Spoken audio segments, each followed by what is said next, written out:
नमस्कार, बुलेटिन में आपका स्वागत है। मैं हूं आपके साथ लक्ष्मी राजपूत। बुलेटिन की शुरुआत करेंगे इस वक्त की बड़ी खबर के साथ। इस वक्त की बड़ी खबर आपके सामने टीवी स्क्रीन पे। उपराष्ट्रपति से मिले विधानसभा अध्यक्ष, नई विधानसभा को लेकर मुलाकात की है। इस वक्त की बड़ी खबर चंडीगढ़ से। उपराष्ट्रपति से मिले विधानसभा अध्यक्ष, नई विधानसभा को लेकर मुलाकात की है। उपराष्ट्रपति से विधानसभा अध्यक्ष ने मुलाकात की है। इस वक्त की बड़ी खबर चंडीगढ़ से। उपराष्ट्रपति से मिले विधानसभा अध्यक्ष, नई विधानसभा को लेकर मुलाकात की है। उपराष्ट्रपति से विधानसभा अध्यक्ष ने मुलाकात की है, नई विधानसभा को लेकर मुलाकात की है। इस वक्त की बड़ी खबर, बड़ी और अहम जानकारी आपको बता रहे हैं चंडीगढ़ से। उपराष्ट्रपति से विधानसभा अध्यक्ष मिले हैं और नई विधानसभा को लेकर मुलाकात की है। चंडीगढ़ से इस वक्त की बड़ी और अहम जानकारी टीवी स्क्रीन पे आपके सामने है। नई विधानसभा को लेकर मुलाकात की है। उपराष्ट्रपति से विधानसभा अध्यक्ष मिले हैं। इस वक्त की बड़ी खबर आपको बता रहे हैं चंडीगढ़ से। उपराष्ट्रपति से विधानसभा अध्यक्ष मिले हैं और नई विधानसभा को लेकर मुलाकात की है। इस वक्त की बड़ी और अहम जानकारी चंडीगढ़ से आपको बता रहे हैं। नई विधानसभा को लेकर मुलाकात की है। उपराष्ट्रपति से मिले हैं विधानसभा अध्यक्ष। इस वक्त की बड़ी और अहम जानकारी टीवी स्क्रीन पर आपके सामने। चंडीगढ़ से उपराष्ट्रपति से मुलाकात की है विधानसभा अध्यक्ष, नई विधानसभा को लेकर मुलाकात की है।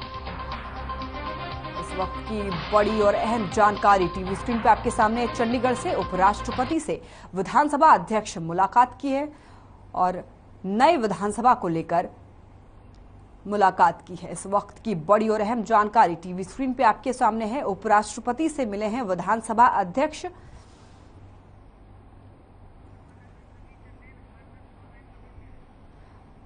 इस खबर पे हमारे साथ ज्यादा जानकारी के लिए रवि चंदेल जुड़ गए हैं इस खबर पे। उनसे जानेंगे क्या कुछ इस खबर पे ज्यादा जानकारी है। रवि चंदेल जी लक्ष्मी, बिल्कुल जिस तरीके से हरियाणा विधानसभा को लेकर जो है, अगर हम बात विधानसभा की करें तो विधानसभा को लेकर काफी लंबे वर्षों से जो है वो लगातार जो है एक समस्या बनी रही है हरियाणा और पंजाब के बीच में कि आखिरकार हरियाणा को उसका हिस्सा यानी कि 60 और 40 की जो रेशियो है, अभी तक विधानसभा के अंदर जो है हरियाणा को उसके 40% हिस्सा नहीं मिला है, जिसके चलते बहुत ही कमियों का जो अभाव है उसके चलते काफी परेशानियों का सामना जो है वो हरियाणा विधानसभा में किया जा रहा है। मौजूदा समय के अंदर इन तमाम मुद्दों को लेकर जो है वो हरियाणा विधानसभा अध्यक्ष ज्ञानचंद गुप्ता जो है वो उपराष्ट्रपति वेंकैया नायडू से मिले और उन्होंने कहा कि इस समस्या को लेकर उन्होंने समय समय पर जो है चंडीगढ़ प्रशासक और साथ ही साथ पंजाब के राज्यपाल से भी इस बारे में बातचीत की, लेकिन कोई ठोस निर्णय जो है वो निकलकर सामने नहीं आया। उन्होंने कहा कि ये तमाम मुद्दे जो है इन मुद्दों को गंभीरता से लिया जाए, क्योंकि आगामी वर्ष 2026 प्रस्तावित परिसीमन के हिसाब से हरियाणा के अंदर लगभग 126 विधायक जो है वो नॉमिनेट किए जा सकते। तो ऐसे में बैठने की जो व्यवस्था है वो सुचारू रूप से नहीं है। साथ ही साथ जो समितियां गठित की जाती है, समितियों की गठित करने के बाद जो है उनके लिए भी स्थान की जो अभाव है। साथ ही साथ इस तरीके से अगर हम बात करें विधानसभा कर्मचारियों की, तो विधानसभा कर्मचारियों के बैठने के लिए भी पर्याप्त स्थान जो है वो अवेलेबल नहीं है। ऐसे में उन्होंने उपराष्ट्रपति वेंकैया नायडू से ये गुजारिश की है कि इस पूरे मामले के अंदर जो है वो इंटरवीन करें और साथ ही साथ जो हरियाणा और पंजाब का जो सचिवालय है उसके नजदीक एक भूमि जो है चंडीगढ़ प्रशासन से रिक्वेस्ट की जाए, चंडीगढ़ प्रशासन के द्वारा जो है दिलवाई जाए, ताकि वहां पे एक नई विधानसभा बनाई जा सके। जी रविचंद्र जी, क्या कुछ खास रहा इन दोनों के मुलाकात में? वेंकैया नायडू से मिले हैं ज्ञानचंद गुप्ता, क्या खास था इस मुलाकात में? देखिए, इस पूरी मुलाकात के अंदर जिस तरीके से हरियाणा विधानसभा अध्यक्ष ज्ञानचंद गुप्ता ने जो अपना पक्ष रखा, उसके बाद वो काफी संतुष्ट नजर आए। उन्होंने कहा कि उपराष्ट्रपति वेंकैया नायडू से उन्हें आश्वासन मिला है कि जल्द ही इस समस्या का जो है वो समाधान निकाला जाएगा। जी रवि चंदेल, क्या नई विधानसभा बनने का जो रास्ता है वो कितना साफ नजर आ रहा है? देखिए, फिलहाल की स्थिति के अंदर जिस तरीके से जो आश्वासन दिया गया है उपराष्ट्रपति वेंकैया नायडू द्वारा, उसके बाद देखने वाली बात होगी कि कितने दिनों के अंदर या फिर कितने वर्ष जो है इस पूरे मामले को लेकर, बिकॉज ये मामला अभी का नहीं है, ये मामला लगभग 55 वर्ष पुराना मामला है। ऐसे में इस मामले के अंदर कितनी सेंसिटिविटी है, किस तरीके से इस मामले को लिया जाता है, किस तरीके से उठाया जाता है, किस तरीके से पूरे मामले के ऊपर जो है क्या किस रूपरेखा के तहत जो है नई विधानसभा बनाई जाएगी, उस पूरे मामले को लेकर अभी कुछ भी कहना जल्दबाजी होगा। देखना होगा कि आगामी समय के अंदर क्या कुछ नतीजे जो है वो निकल कर आते हैं इस बैठक के। जी रविचंद्र जी, बहुत बहुत शुक्रिया आपका इस खबर पे हमारे साथ जुड़ने के लिए और ज्यादा जानकारी देने के लिए। गुरुग्राम के सोहनाखंड के दमदमा गांव में बेटियां एजुकेशन के लिए सरकारी स्कूल में ना जाकर गांव के बाहर टेंट के नीचे पढ़ाई कर रही हैं, वो भी चिलचिलाती गर्मी में। आखिर क्या है इनकी मजबूरी, देखिए इस रिपोर्ट में।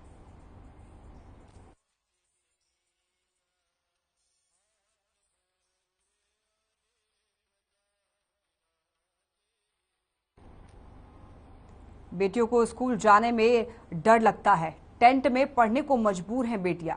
गांव के शिक्षित लोग जो हैं वो क्लास ले रहे हैं, क्लासरूम में ना लेकर ये बाहर चिलचिलाती गर्मी में, बाहर धूप में ये पढ़ाई कर रही हैं। आखिर ऐसी क्या मजबूरी है जो ये बेटियां बाहर चिलचिलाती धूप में पढ़ रही हैं, देखिए इस रिपोर्ट में।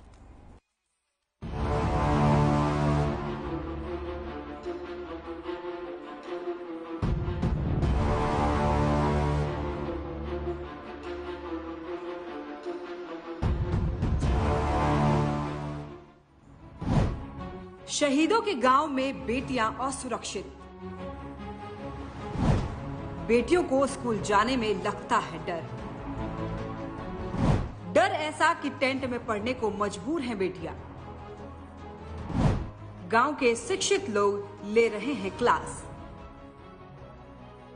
कहने को तो हरियाणा में बेटी बचाओ बेटी पढ़ाओ अभियान सबसे ज्यादा सफल माना जाता है, लेकिन धरातल पर वास्तविकता देखी जाए तो अलग ही नजर आती है। गुरुग्राम के सोहनाखंड के दमदमा गांव में आज वो हालात है कि गांव की बेटियां हायर एजुकेशन के लिए सरकारी स्कूल में ना जाकर गांव के बाहर टेंट के नीचे पढ़ाई कर रही हैं, वो भी चिलचिलाती गर्मी में। दरअसल दमदमा गांव की ये छात्राएं गांव में मिडिल स्कूल होने के कारण पड़ोस के गांव अभयपुर में पढ़ने के लिए जाया करती थी, जहां 12वीं तक का सेकेंडरी स्कूल बना हुआ है। जानकारी के मुताबिक ये दो गांव में इकलौता स्कूल है जिसमें को एजुकेशन लागू है, लेकिन सोमवार को इस स्कूल की 12वीं कक्षा में पढ़ने वाली दमदमा गांव और अभयपुर गांव के छात्रों के बीच विवाद हो गया और विवाद इतना बढ़ गया कि अभयपुर गांव के छात्रों ने कुछ लड़कों को बुला लिया जो क्लास में पढ़ते भी नहीं थे। उन्होंने स्कूल में आकर दमदमा गांव के लड़के और लड़कियों पर लाठी डंडे बरसाना शुरू कर दिया। अभयपुर स्कूल में पढ़ते हैं और 12वीं में पढ़ते हैं। अच्छा, तो अभी क्या समस्या आ रही है? 3 दिनों से आप अपने गांव में ही पढ़ रहे हैं, क्या समस्या हुई है अभयपुर स्कूल में? सर वहाँ पे उस दिन पढ़ रहे थे तो पीछे गेट तोड़ के आ गए थे और फिर उसने ये नहीं देखा लड़का है लड़की, उनमें सबने मारा उसको। अच्छा, कौन लोग थे वो जो मारपीट करने आए? नहीं पता, उन्हें ढाटा लगा रखा था। क्या नाम है, मंडे को हुआ था जो जिस दिन 2 तारीख थी। अच्छा, तो उस दिन हम पढ़ रहे थे, हिंदी का पीरियड लग रहा था। तो जैसे हम पढ़ रहे थे 15 मतलब पढ़ाई हुई 15-10 मिनट हुई होगी, तब हमें आवाज आई मतलब खुड़खुड़ाने की, जैसे कि उनके पास वो था डंडे वगैरह थे।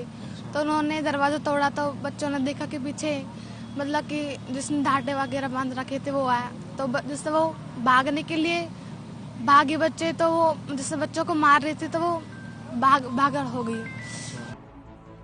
वहीं अभयपुर गांव के लड़कों ने जब क्लासरूम में घुसकर लाठी डंडे से हमला किया तो गांव के अध्यापक भी टेबल के पीछे छिपकर अपनी जान बचाने को मजबूर हो गए और इस पूरी घटना में दमदमा गांव के कई छात्र और छात्राएं घायल हो गए, जिसके बाद छात्राओं ने स्कूल जाना बंद कर दिया। लेकिन गांव के सरपंच ने गांव के बाहर टेंट लगाकर पढ़ाई की व्यवस्था की।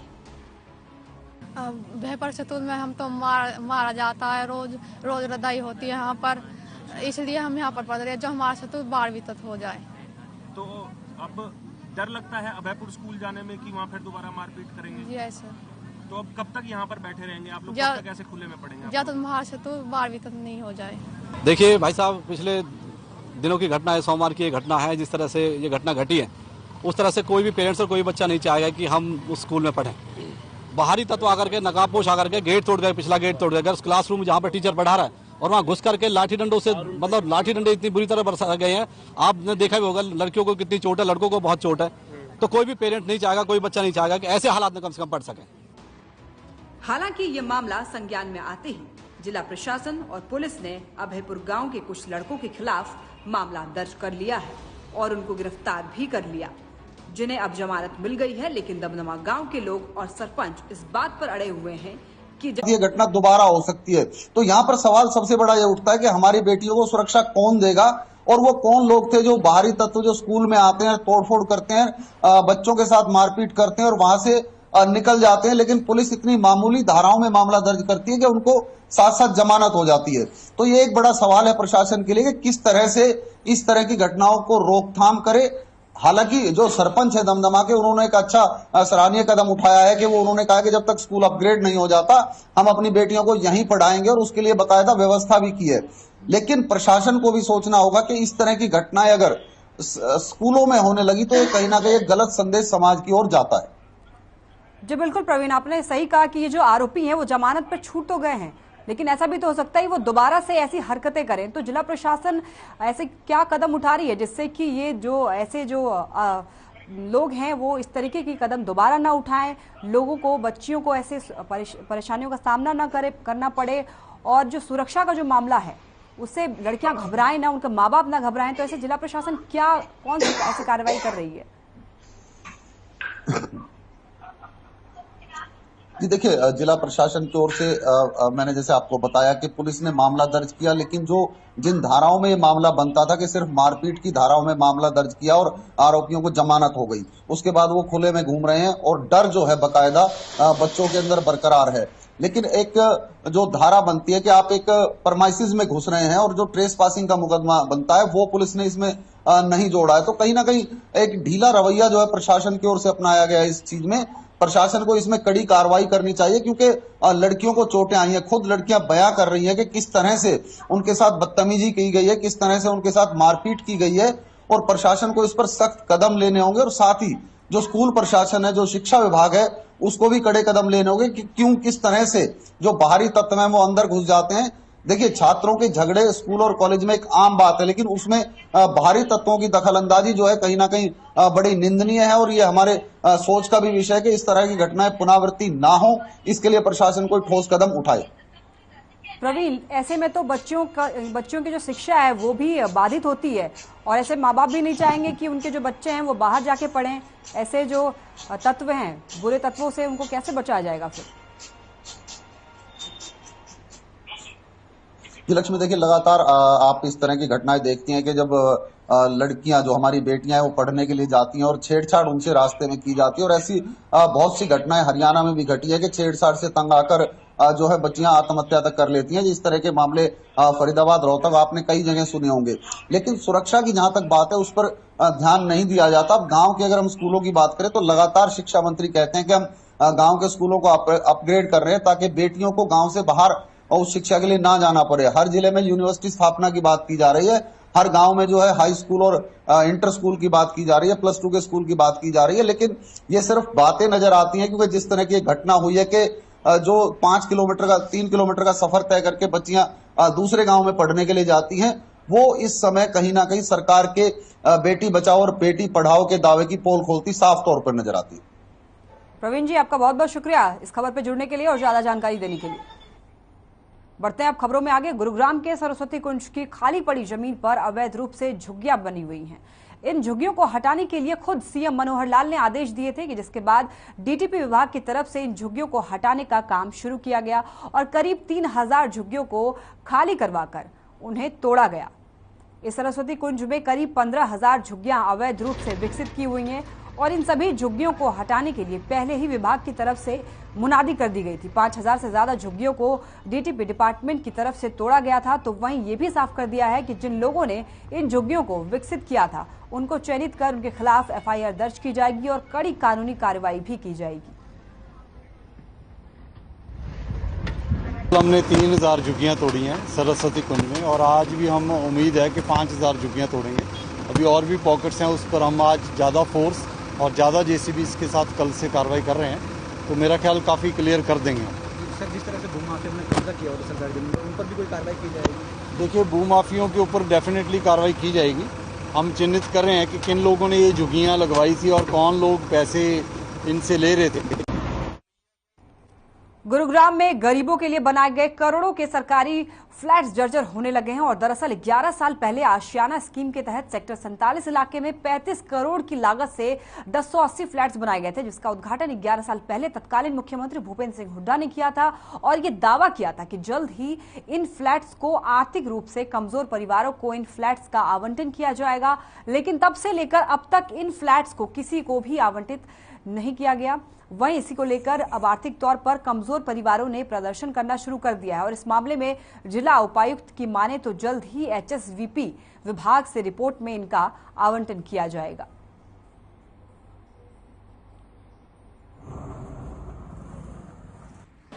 चूंकि HSVP के अंडर वो फ्लैट्स लाई करते हैं, जरूर उनसे जो उच्च अधिकारी हैं उनसे बात करेंगे, कोशिश करेंगे जिस पर्पज से बने थे जल्द से जल्द उनका आवंटन वितरण किया जाए। ठीक है। खबर जर्जर से है, जहां क्षेत्र के लिए आयोजित पन्ना प्रमुख सम्मेलन को संबोधित करते हुए डॉक्टर कमल गुप्ता, आपको बताते चलें कि उन्होंने बयान दिया है। डॉक्टर कमल गुप्ता हरियाणा के शहरी स्थानीय निकाय मंत्री हैं। उन्होंने कहा है कि सरकारी योजनाओं का लाभ अंतिम व्यक्ति तक पहुंचाया जाएगा और सभी योजनाओं में पारदर्शिता की दिशा में हरियाणा सरकार लगातार काम कर रही है। वहीं उन्होंने बताया है कि शहरी क्षेत्रों में नगर दर्शन पोर्टल के माध्यम से अब घर बैठे ही अपनी गली या वार्ड से संबंधित विकास की मांग रखी जा सकती है।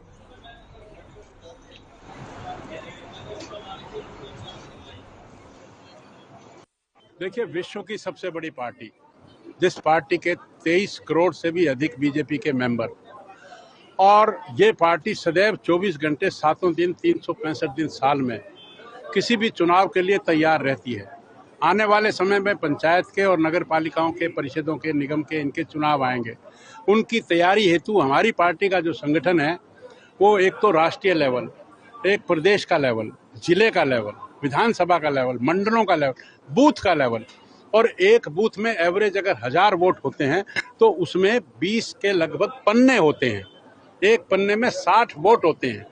उस पन्ने के प्रमुख ऐसे लोगों को हमने यहाँ बुलाया हुआ था, उनसे वार्तालाप करने के लिए और उनको ये बताने के लिए कि पार्टी की विचारधारा क्या है।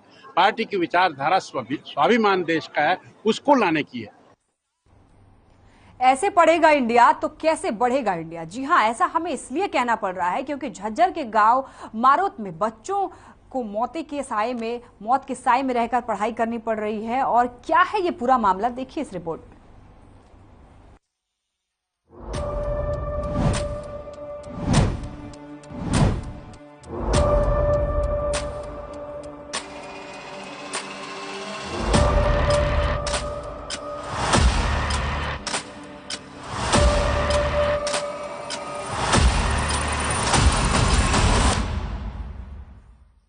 मौत के साए में पढ़ने को मजबूर बच्चे, पेड़ों के नीचे बैठकर पढ़ाई करते हैं बच्चे।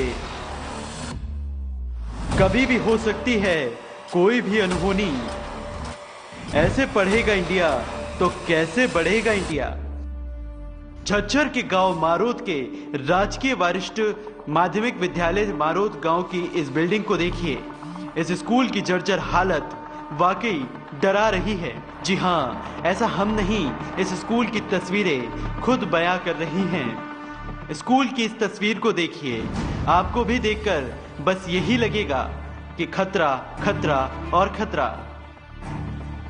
सर, ये बिल्डिंग है ना, ये बिल्कुल ही मतलब डैमेज हो चुकी है। मतलब इससे जो बच्चे आते हैं उन्हें भी खतरा है। बारिश का टाइम में है ना, ये मतलब जड़ती है और इससे टुकड़े मतलब होते हैं, वे टूट टूट के गिरते हैं, तो इससे बच्चों को खतरा है।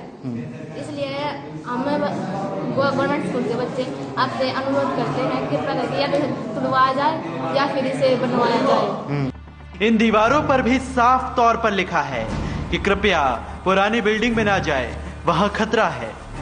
इमारत एकदम खंडहर हालत में है जो कभी भी बड़े हादसे का कारण बन सकती है। स्कूल में आने वाले बच्चे कमरों से बाहर पेड़ों के नीचे बैठने को मजबूर हैं।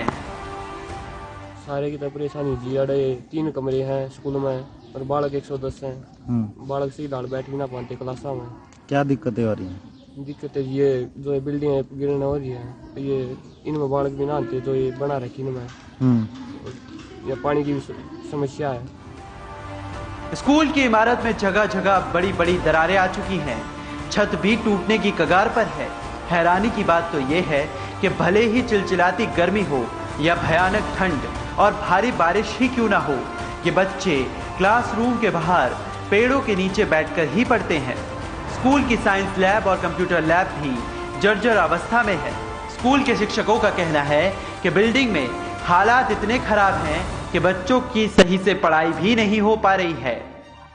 हमारे स्कूल की इधर यहाँ से लेके यहाँ तक पूरी बिल्डिंग डैमेज है और कम से कम 2 साल से ऊपर हो गए हमें बार बार ये करते हुए कि हमारी बिल्डिंग डैमेज है, इसको बनवा दो। सरकार की तरफ से हमें खाली आश्वासन मिल रहा है सर, कुछ नहीं बन रहा है। अच्छा, बच्चों को परेशानी होती है। अब गर्मी है, जैसे गर्मी में या बाहर बैठते हैं। 3 कमरे हैं, 3 कमरों में 4 क्लास कैसे आएंगे। हालांकि स्कूल प्रबंधन ने कई बार उच्च अधिकारियों को इस मामले की शिकायत भी की है, लेकिन अब तक कोई सुनवाई नहीं हुई है।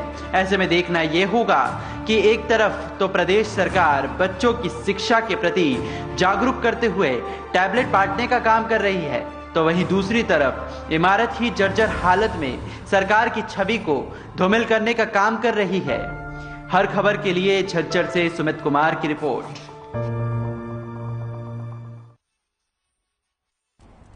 होडल नेशनल हाईवे पर एक बार फिर तेज रफ्तार का कहर देखने को मिला। आपको बताते चले कि दिल्ली की तरफ से आ रही तेज रफ्तार बाइक अनियंत्रित होकर ट्रक से टकरा गई, जिसमें आपको बता दें कि बाइक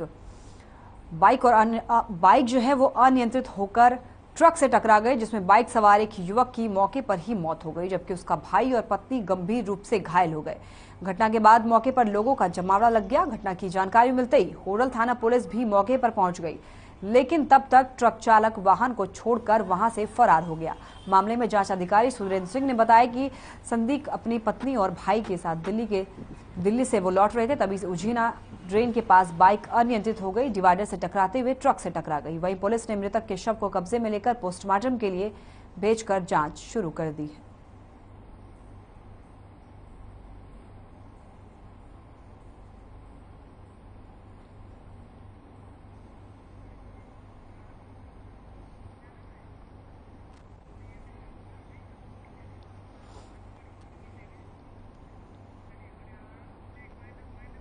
चलिए, फिलहाल के लिए बुलेटिन में बस इतना ही। देखते रहिए हर खबर। नमस्कार।